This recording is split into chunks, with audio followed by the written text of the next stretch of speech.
Hi friends, நாம் இன்றைக்கி ஒரு காரசாரமான சின்ன வெங்காய பூண்டு சட்னி எப்படி செய்யறதுன்னு தாங்க பார்க்க போகிறோம்.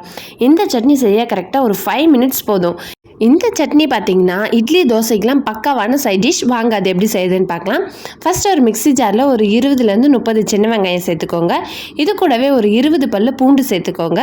அடுத்ததாக நான் ஒரு நெல்லிக்காய் சைஸ் அளவு புளியை தண்ணியில் நனைச்சி வச்சுருக்கேன். அதையும் சேர்த்துட்டு ஒரு 4 காஞ்ச மிளகா, கூடவே ஒரு அரை ஸ்பூன் காஷ்மீரி சில்லி பவுடர். அடுத்ததான் நம்ம சட்னிக்கு தேவையான அளவு உப்பு சேர்த்துக்கலாம். இது கூடவே கொஞ்சமாக கருவேப்பிலையும் கொஞ்சமான ஃப்ரெஷ்ஷான கொத்தமல்லியும் சேர்த்துக்கோங்க. அவ்வளோதான். இது எல்லாத்தையும் சேர்த்து முடிச்சுட்டு இது கொரகொரப்பாக மிக்ஸி ஜாரில் அரைச்சி எடுத்துக்கோங்க. இதை நீங்கள் தண்ணி விடாமல் அரைச்சிங்கன்னா இன்னும் செம்ம டேஸ்ட்டாக இருக்கும். நான் இன்னைக்கு கொஞ்சமாக தண்ணி சேர்த்து அரைச்சிருக்கேன். இப்போது சட்னிக்கு தேவையான ஒரு சின்ன தாளிப்பு கொடுத்துடலாம். கடாயில் ஒரு 4 ஸ்பூன்லேருந்து 5 ஸ்பூன் அளவுக்கு நல்லெண்ணெய் சேர்த்துக்கோங்க. எண்ணெய் நல்லா சூடானது இதில் ஒரு அரை ஸ்பூன் கடுகு ஆட் பண்ணிக்கங்க. கடுகெல்லாம் நல்லா பொரிஞ்சு வந்ததுக்கப்புறமா ஒரு 1/4 ஸ்பூன் பெருங்காயத்தூள் ஆட் பண்ணிவிட்டு உங்களுக்கு கருவேப்பிலை வேணும்னா ஆட் பண்ணலாம், இல்லை வேணான்னா விட்டுடலாம். இந்த தாளிப்பை நல்லா சூடாக இந்த சட்னியில் ஆட் பண்ணிவிட்டு எண்ணெய் நல்லா சூடாக இருக்கும்போது இதை நல்லா மிக்ஸ் பண்ணி விட்டுருங்க. அவ்வளோதாங்க, 5 நிமிஷத்தில் காரசாரமான சின்ன வெங்காய பூண்டு சட்னி ரெடி ஆகிடுச்சு.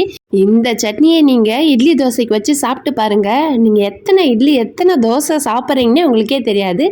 அந்த அளவுக்கு செம்ம டேஸ்ட்டாக இருக்கும். நீங்களும் இந்த சட்னியை இன்றைக்கே ட்ரை பண்ணி பார்த்துட்டு எப்படி இருந்துச்சுன்றத கமெண்ட் செக்ஷனில் சொல்லுங்கள். இந்த வீடியோ உங்களுக்கு பிடிச்சிருந்துச்சுன்னா மறக்காமல் லைக் பண்ணிவிட்டு கூடவே நம்ம சேனலையும் சப்ஸ்கிரைப் பண்ணிவிடுங்க. உங்கள் ஃப்ரெண்ட்ஸ் அண்ட் ஃபேமிலிக்கும் ஷேர் பண்ணிவிடுங்க. See you, bye.